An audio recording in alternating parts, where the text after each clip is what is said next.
Muslim Media kanali. Hozirda do'konda turli-tuman go'sht va kolbasa mahsulotlari sotilmoqda. Bunday mollarning ba'zilarida shar'iy halol degan yozuvni o'qishimiz mumkin. Lekin bu qanchalik haqiqatga to'g'ri kelishini bilmayman. Shunday halol mahsulotlar sotiladigan do'kon manzilini bera olmaysizmi?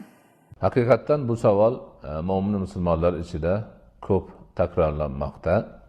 Ayniqsa chet ellardan, musulmon bo'lmagan o'lkalardan kelayotgan mahsulotlarga yozib qo'yilgan halol degan belgi ko'pchilikni savoliga demak sabab bo'lmoqda. G'oliban bunday mahsulotlar shu musulmon davlatlar uchun sotishga tayyorlanadi va uni ana shu musulmonlarga qoida qilib qo'yilgan uslublar asosida so'yib tayyorlashga e'tibor beriladi. Ba'zi bir musulmon davlatlar o'zlarining mutaxassislarini yuborib, o'sha halol hayvonlar, u qo'ymidi, molmidi yoki tovuqmidi, boshqa narsamidi, ularni so'yishni islomiy qoida asosida bo'lishiga demak harakat qilishadi. Mana shu demak ma'noni e'tiborga olganmiz. Lekin har bir narsa, har bir go'sht yoki o'sha ustiga halol deb yozib qo'ygan narsaning ichidagi mahsulotni bu halol haqiqatdan harom deb aytishga so'rab surishtirmasdan birovni demak imkoni yo'q. Shuning uchun bunday mahsulotlarni sotish uchun olib kelayotgan kishilar so'rab surishtirishlari juda yaxshi bo'ladi. Xaridorlarga ma'lumot berishlari nihoyatda yaxshi bo'ladi.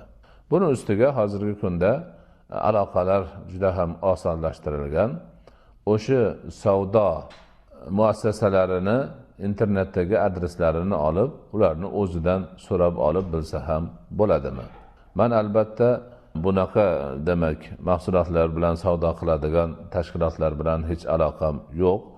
Hozirgi kunda bizning yurtimizda sotilayotgan mahsulotlarni ham alohida o'rganganim yoki o'rgangan kishilar bilan suhbatlashganim yo'q. Albatta bularni demak ba'zi birlarini imkoni bor kishilar bilib, yori birodarlarga ma'lumot bersalar nihoyatda yaxshi bo'lar edi.